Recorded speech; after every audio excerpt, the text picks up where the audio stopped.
مولا متقیان کا فرمان ہے. مولا متقیان فرماتے ہیں مجھے حیرت ہے اس قاضی پہ کہ جو صحیح فیصلہ کرنے کے بعد ساری رات اس فکر میں جاگتے ہوئے گزار دیتا ہے کہ کہیں میرا کیا ہوا فیصلہ غلط نہ ہو جائے. فیصلہ صحیح کیا ہے، فیصلہ صحیح کیا، مگر ساری رات اس فکر میں، اس سوچ میں جاگتے ہوئے گزار رہا ہے کہ کہیں جو میں نے فیصلہ کیا ہے وہ غلط نہ ہو جائے. پھر مولا فرماتے ہیں مجھے حیرت ہے اس قاضی پہ بھی جو غلط فیصلہ کرنے کے بعد ساری رات اس امید میں جاگتے ہوئے گزار دیتا ہے کہ اللہ کرے میرا کیا ہوا فیصلہ صحیح ہو جائے. مولا فرماتے ہیں ایسا قاضی جو صحیح فیصلہ کر کے غلط کا خوف کرے، یا وہ قاضی جو غلط فیصلہ کر کے صحیح کی امید لگائے، مولا فرماتے ہیں ایسا قاضی یا علم سے دور ہے یا حکمت سے دور ہے. میں نے کہا تھا یہ کوئی خطیبانہ جملہ نہیں ہے، میں تو معصوم کی حدیث سے بات کر رہا ہوں. علی بتا رہے ہیں درست قاضی وہ ہے کہ جس کے پاس علم بھی موجود ہو، جس کے پاس حکمت بھی موجود ہو. اور نبی فرما رہے ہیں انا مدینۃ العلم وعلی بابها، میں علم کا شہر ہوں، دروازہ ہے علی. اسی طریقے سے نبی نے فرمایا انا دار الحکمت وعلی بابها، میں حکمت کا گھر ہوں، دروازہ ہے علی. یعنی دنیا اگر اپنے فیصلے درست کرانا چاہتی ہے تو آ جائے علی کے دروازے پہ. یہاں علم بھی موجود ہے، یہاں حکمت بھی موجود ہے.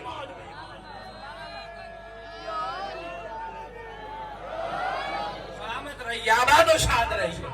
اگر دنیا اپنے فیصلے درست کرانا چاہتی ہے تو کسی دروازے پہ جانے کی ضرورت نہیں ہے، آؤ علی کے دروازے پہ. یہاں علم بھی موجود ہے، یہاں حکمت بھی موجود ہے. سنیں گے کتنا بڑا قاضی ہے علی ابن ابی طالب، کتنا بڑا قاضی ہے علی ابن ابی طالب. نبی فرما رہے ہیں یا علی انت اغزع الناس بعدی، اگر میرے بعد زمین پہ کوئی سب سے بڑا قاضی ہے تو تو علی ابن ابی طالب. متقیان کے لیے نبی نے فرمایا سب سے بڑا قاضی بعد رسول اگر کوئی وہ ہے علی، وہ ہے علی. اور جانتے علی کی عدالت کیسی ہے؟ لبنان کا ایک عیسائی مورخ گزرا ہے جس کا نام ہے جورج جرداق. یہ عیسائی ہے اور یہ علی کی عدالت اور علی کے فیصلوں سے اتنا متاثر ہوا کہ اس نے مولا متقیان کی عدالت اور مولا کے فیصلوں پہ پوری کتاب لکھی اور اس کتاب کا نام رکھا الصوت العدالت الانسانی. اور ظاہر کہ عربی مورخ ہے تو عربی زبان میں کتاب لکھی، مگر بعد میں اس کتاب کے ترجمے ہوئے اور کئی زبانوں میں اس کتاب کے ترجمے ہوئے، حتیٰ اردو میں بھی ترجمہ ہے. اور اردو ترجمے کا نام ہے ندائے عدالت انسانی. اور یہ کوئی بہت پرانا مورخ نہیں، 2014 میں اس مورخ کا انتقال ہوا ہے. اور جو اردو نسخہ ہے اس کا نام میں نے بتا دیا ندائے عدالت انسانی. بڑی آسانی سے کتب خانوں میں مل جاتا ہے. اور میری لائبریری میں دونوں نسخے ہیں، عربی بھی ہے اور اردو بھی ہے. اب یہ میں سنا کیوں رہا ہوں، توجہ فرمائیے گا. تو کئی زبانوں میں ترجمہ ہوا، اردو میں ہوا، ہندی میں ہوا، اسپینش میں ہوا، انگلش میں ہوا، کئی زبانوں میں ترجمہ ہے اس کتاب کا. اچھا اب کتاب بڑی معروف، بڑی مشہور. ایران کے کچھ صحافی اس کے پاس گئے اور اس سے پوچھا کہ بتائیے کہ آپ نے یہ کتاب کیسے لکھی، ذرا اپنا سفر بتائیے. یعنی معمولی بات نہیں کہ ایک عیسائی مسلمانوں کی ایک شخصیت کے حوالے سے، اس کی عدالت، اس کی قضاوت کے حوالے سے کتاب لکھ رہا ہے، یہ غیر معمولی بات ہے. تو ایرانی صحافیوں نے پوچھا، اور یہ جو انٹرویو میں آپ کے سامنے پیش کرنے جا رہا ہوں یہ انٹرنیٹ پہ موجود ہے، اگر کسی کو میرے جملوں کی تصدیق کرنی ہو تو جا کے دیکھ سکتا ہے. پوچھا کہ بتائیے کہ یہ کتاب کیسے لکھی، سفر کیسا رہا. اب وہ عیسائی مورخ کہتا ہے کہ دیکھو میں نے، ظاہر ہے کہ میں متاثر تھا علی کی عدالت، علی کے فیصلوں سے. میں نے کتاب تو لکھی مگر سب سے بڑی مشکل یہ آئی کہ کتاب تیار تھی مگر کتاب کو چھپوانے کے لیے پیسے نہیں تھے. جو پرنٹنگ کا مرحلہ ہوتا ہے یہ بڑا مشکل اور پیسہ طلب مرحلہ ہوتا ہے, آسان نہیں ہوتا. میری مشکل یہ تھی, کتاب تیار تھی مگر کتاب چھپانے کے لیے پیسے نہیں تھے. میرے ذہن میں خیال آیا چونکہ علی مسلمانوں کے چوتھے خلیفہ ہیں, مسلمانوں کے چوتھے خلیفہ ہیں, تو پہلا حق کس کا بنتا ہے؟ مسلمانوں کا بنتا ہے.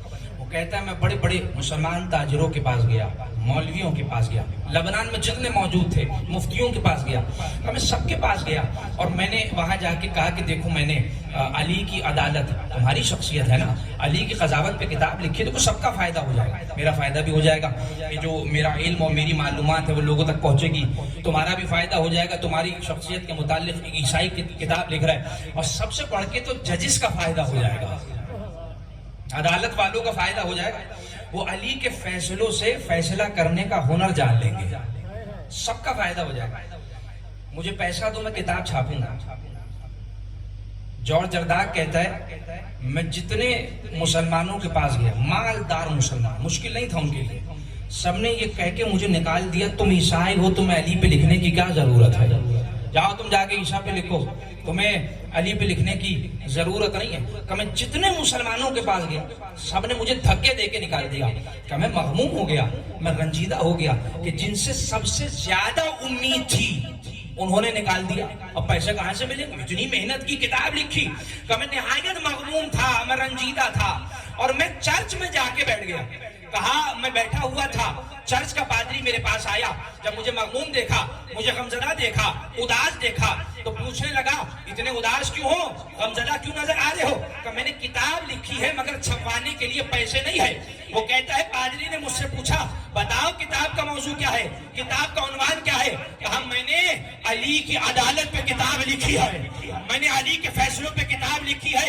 جارج جرداق کہتا ہے وہ عیسائی پادری مجھ سے کہتا ہے تم کتاب چھپانے کی تیاری کرو, پیسے تمہیں میں دے رہا ہوں, تم کتاب چھپانے کی تیاری کرو, پیسے تمہیں میں دے رہا ہوں. کہا مجھے پیسے مل گئے, کتاب چھپ گئی, کتاب مارکیٹ میں آ گئی. میں نے کہا اتنی معروف ہوئی کہ 10 زبانوں میں اس کتاب کا ترجمہ ہوا, انگریزی میں ہے, اردو میں ہے, فارسی میں ہے, اسپینش میں ہے, رشین میں, ہر زبان میں ترجمہ ہو گیا, بڑی بکی کتاب. ظاہر ہے جب کتاب بکتی ہے تو منافع بھی تو ہوتا ہے نا.